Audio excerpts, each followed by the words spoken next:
Hello, everyone. Thank you so much for joining us on our live stream this morning. I'm Augusta McDonnell with Alaska's news source. I'm going to be joined shortly with an expert on Arctic security policy who's going to talk to us about the implications of rising tensions between the United States and Greenland and tangentially NATO as part of that conversation. And I'm going to be joined now by Cameron Carlson, who is the Dean of the College of Business and Security Management at the University of Alaska-Fairbanks. Very excited to have Dean Carlson with us today. Thank you so much for joining us. Well, thank you very much for having me. I look forward to the time. Okay, we've had a very eventful morning already, even with Greenland coming in the headlines in the past couple of weeks in terms of the president's focus on what the territory could mean for U.S. interests. So, Professor Carlson, let's talk first a little bit about the background of Alaska's relationship with Greenland. We know that Greenland has sent representatives to our legislature in the past. We have a unique relationship because of our Arctic, location. Talk a little bit about what that partnership has looked like in the past and what it looks like now. Well, obviously right now, and that's where I'll start as the present, is the fact that relations are strained. And that is unfortunate because we have enjoyed and hope to continue to enjoy great relations with all of the Arctic countries. We've had enduring partnerships with them, exchanges where within the university system, we have had shared faculty go back and forth. We've benefited from the opportunity to have students move back and forth and transition through each other's educational programs. And that has also developed into basically business relationships and partnerships occurring that have had, really long-term benefit to us all, especially when it comes to Arctic security itself and NATO. And when it comes to Alaska's role in this Arctic security picture, just this morning, President Donald Trump, speaking at the World Economic Forum in Davos, said that he was going to be rolling back his threat to implement tariffs on 8 NATO countries. Is that a cooling of the tensions that we've been seeing? I think it's a signaling to the recognition that is really very much a way in which President Trump has basically operated in the past, is that he's been able to basically bring things to a very heated boil. And in this case, there is a tremendous amount of discussion worldwide regarding the Greenland tensions at this point, and the fact that we were looking at a variety of different options in which the United States might take possessive control of it. I think having the rhetoric basically start to cool down, that we will not take military action, as he indicated while he was there in Davos, is a tremendous step forward in the relations that we have with our fellow Arctic countries. And I think it's globally important as well that this starts to basically de-escalate to the point where more focused discussions can take place in terms of how we actually can work with Greenland, especially when it comes to security considerations within the region, because nothing becomes of our relationships with our international partners and NATO in particular if this does escalate beyond what it already has. And I'm kind of curious what your thoughts are on what the president has wanted with Greenland. Some of the responses to the president's, discussions globally, or the communications that have come out where he's discussed wanting Greenland, wanting the land itself, even at one point making mention of sending U.S. forces to Greenland. All of this about really a military and a security picture about Greenland, but there's also an economic picture there, which seems to be the issue that's rising to the top here. What are U.S. interests in Greenland? We already have access in a military capacity to the people there have indicated that the United States can come in and do what they need to do from a security perspective. But what's the rub from an economic perspective? Well, from an economic perspective, it clearly blunts our ability to partner with countries that are in the region, not just Greenland, but Denmark as well, since Greenland is basically subsumed by the country of Denmark. And that hurts both relationships in a very real economic way. When you look at what has occurred, there is a real spillover potential for Alaska in terms of defense spending, for an example. And the fact is that as the posture of Alaska and Greenland rises, so too can the amount of defense spending that takes place within Alaska and Greenland itself. I mean, we take President Trump at his word, and that is that he has really looked at and has focused on numerous occasions the fact that Greenland poses a very strategic interest for Arctic security for the United States, and that Greenland has cooperated historically with us, going back, 60 years on a variety of different partnerships that we've had, military operations that have taken place. To have this occur is not helpful. But an extension of the Arctic security beyond that, again, taking President Trump at his word, is that he's looked at and he's discussed, what the economic benefit of Greenland could, I would underscore, in terms of rare earths and the opportunity to perhaps realize what some of the benefits would be within that region. But again, I would point out in developing that, what really makes the United States an Arctic actor is not the United States itself, it's the placement of Alaska within the Arctic. And while that may seem very commonsensical to individuals that live here in Alaska, if you were to look at the lower 48, some individuals would probably say, I fail to see what the real interests of the United States are. But we have a vast amount of territory here in Alaska. Strategically, we are located in very close proximity to Russia, and we have basically the ability to look at and monitor and control what basically exits and goes through the Bering Strait. So just that alone, in both a security and economic context, what we don't want to see happen is, again, that this escalates to the point where it damages both our ability to operate and continue to do what we have done in Greenland, and likewise undercut everything that has been developed here in Alaska, especially while we still look to develop a deep water port in Nome, and we look at what other opportunities could be in terms of basing, in terms of transportation and routes that would go through the Arctic alongside Alaska, and what those benefits could be for us over the long term. I want to go back to, you mentioned rare earth minerals. Do you think that these rising international tensions, these signals from the executive branch that the United States might take significant action to secure its interest in Greenland, do you think that was part of a strategic business move?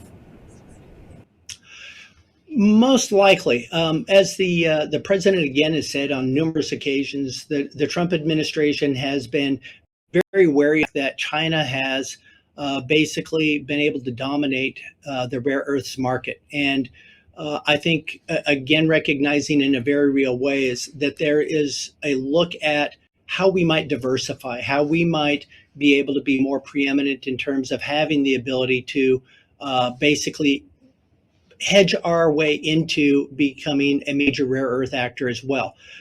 We could do that, yes, with Alaska, but Greenland is likewise a land that could be incredibly rich in terms of rare earths, unrealized as of yet due to numerous reasons. There are logistic reasons. There are reasons in terms of the fact that they are expensive to extract. So again, it's very difficult at this point to really take a look at, what the end game is here and where we end up in terms of, that benefit for us in terms of rare earths. Okay, thank you for that. And so do you think that U.S. interest in rare earth minerals abroad presents and creates competition for what could be mined or developed in Alaska? I think it does. Again, there is a vast amount of space here in Alaska that we just have not really done the exploration on to determine what the potential is for rare earths. We have the capability to basically go in and do that because again, the United States owns Alaska. And there's been a lot of discussion, with that since the Trump administration has come to power, in terms of taking a look at how we inwardly could focus on developing some of these rare earths, where we could basically go, and how we might responsibly go through and start to harvest those rare earths, and basically do it in a responsible way that would benefit not only the state of Alaska, but the nation as a whole. And that could be done in partnership, again, with other Arctic countries that are already looking to benefit from new sources of rare earths other than China and other locations globally. And as our world order has kind of shifted toward competing singular nation state powers, almost in polarity, we're seeing competition for these natural resources in terms of national security, in terms of economic security, and in terms of not having to, it's almost like this deglobalization of resources, so that we don't need China in the same way if we're going to be competing with them as a world power. Can you talk a little bit about the importance of rare earth minerals in what's become kind of a very polarized power struggle between just a handful of world powers? Oh, sure. Everything basically that we have come to depend on today, whether it is our cell phone, it is our computer, our televisions, our automobiles, everything is highly dependent upon our ability to access rare earths, so that we can develop the technology and the types of electronic products that basically give us the capabilities that we have to utilize these different types of technologies as rare earths, and they're called rare earths for a reason, and that is that while they may be available, the fact is that they're relatively rare in terms of the density. And I say that as, if you go to a gold mine, you know that when you're going through and you're going to basically extract the gold, you know where the gold deposit is, and you harvest from that. The greater the ability to basically realize a vein of gold that is going to basically give you a high return on your investment in terms of what you're doing to extract that, the better.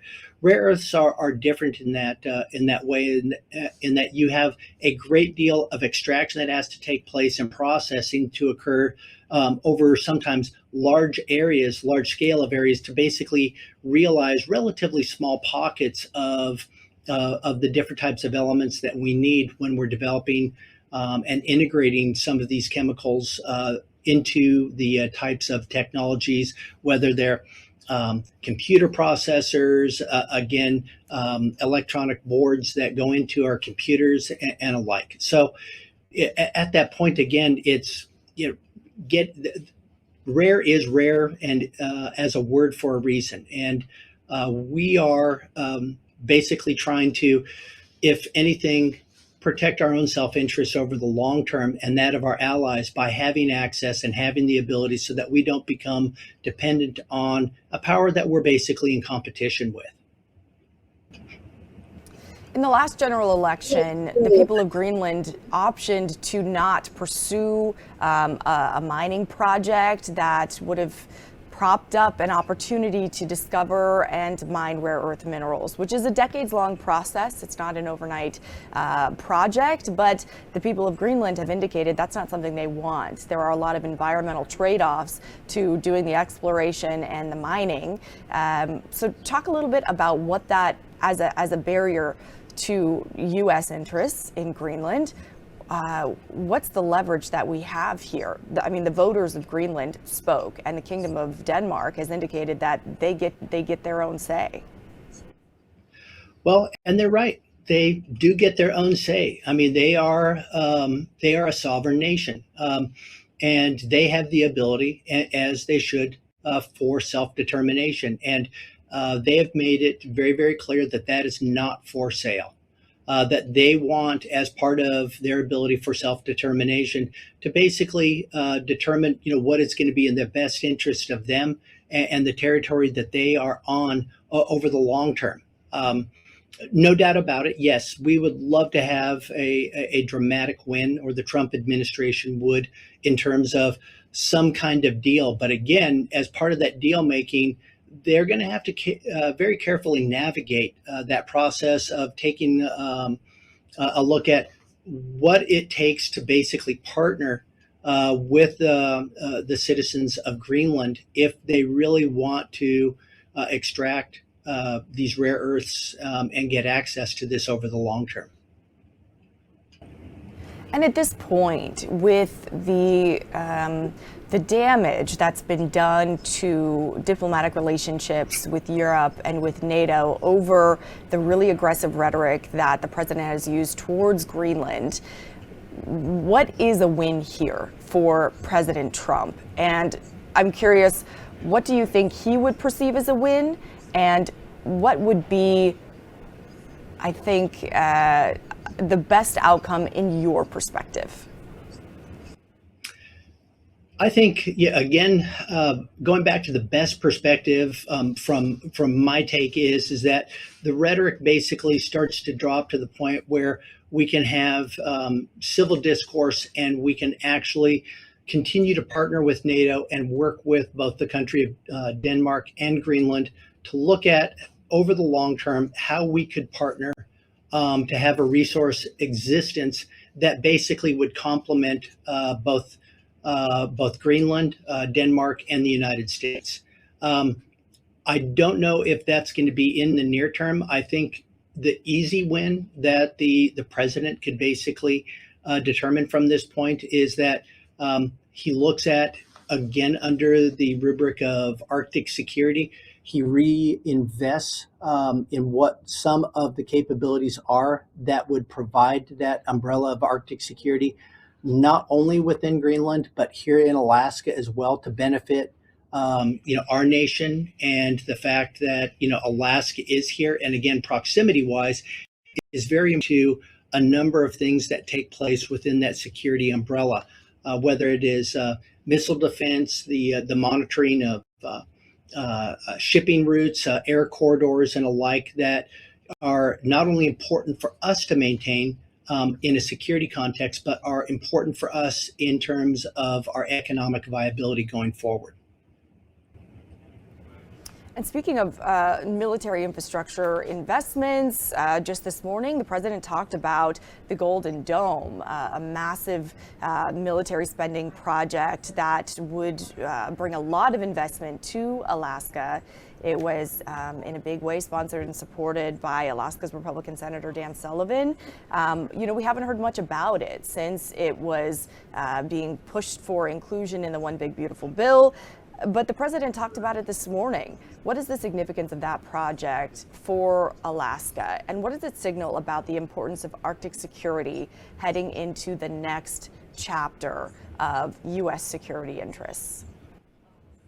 That's a great question. I think it kind of goes back to your previous question to a certain extent, and that is, what could be a win for the Trump administration? And I think now that the paint has been scratched on that question in terms of, again, looking at the Golden Dome and how it or how important it could be to Alaska, is that having infrastructure developed here, it would be a win for the Trump administration. It would likewise be a big win for us in a security context as well, nationally, as it would be for our allies within NATO and our Arctic partners. So that is the win place. And how we get there, I don't know. I do think that, again, as the rhetoric has started to basically cool down at this point, more civil discourse starts to occur on the topic. It is mentioned that Alaska is going to be a key component of what we do, or what we end up doing when it comes to the Golden Dome. That's a great starting point for us. And that is one that I really hope is maybe an off-ramp to this, where, again, we realize some of the benefit of what will happen in that economic development, not only for us economically, obviously, but for us in the security context as well. And kind of one last dynamic to this story that I wanted to talk to you about is comments made by the leadership, the Prime Minister of Canada, discussing a reorganization of kind of middle power countries on the world stage as a counter to the leverage that the United States has now revealed that it will use to get what it wants on a global stage. When we talk about a changing of diplomatic norms and a shift in the way that world powers will operate, namely the United States, led by President Donald Trump, there is a discomfort that's been expressed by Europe and by these quote unquote middle power countries like Canada. Talk a little bit about what that. I thought it was interesting that he discussed we're not going to go back to, the way the world order was and the expectations were before the past year of the second Trump administration and the enormous executive power that the president has chosen to use on the world stage, not just domestically. I'm curious if there's a permanent shift. Will there be a going back to norms, whatever that may be, after we've shown that the needle can move this far? And I'm curious what that means for U.S. interests when the middle power countries, that's a very broad term and a new idea, I think, are discussing the next phase of the world order or kind of organization of nation states. What do you think about those comments by leadership in Canada and what that presents in terms of our relationships with them moving forward? Oh, sure. I don't think it's completely unexpected by those in political power within either the United States or some of these other countries that this would not be basically a happenstance or an outtake for the actions that we have taken, because the United States has long been an anchor internationally for many of our allies. And what we have basically done here by inserting ourselves in ways that are viewed to be almost tantamount to being a bully has caused many, including Carney, to argue at Davos that basically perhaps the old rules-based order is not all that it will be as we continue to move forward.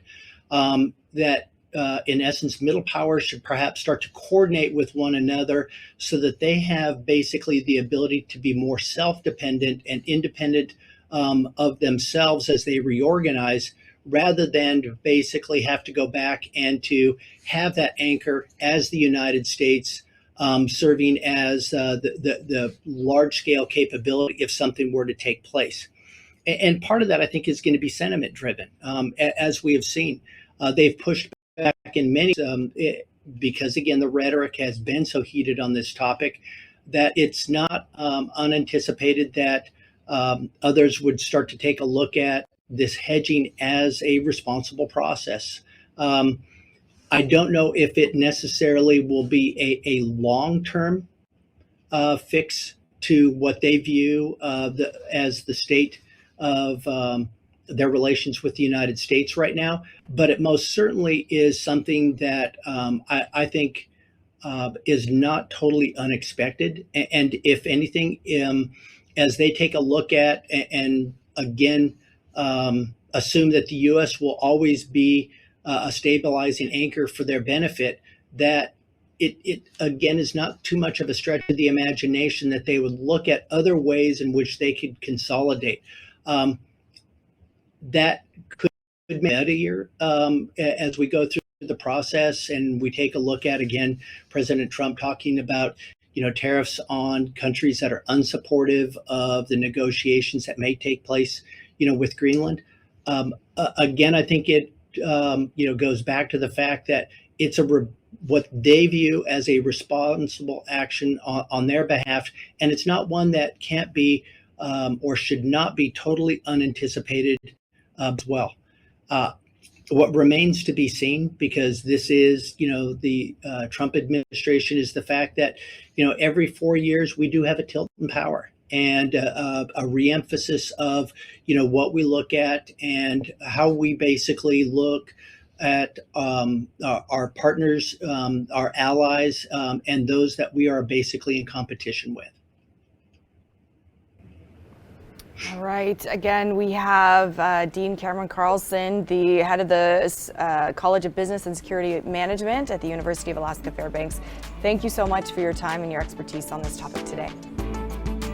Well, thank you. It was great being with you. All right, and thank you all so much for joining us. You can catch a re-recording of this podcast on our website. I'm Augusta McDonnell for Alaska's News Source, and you're watching In Depth Alaska.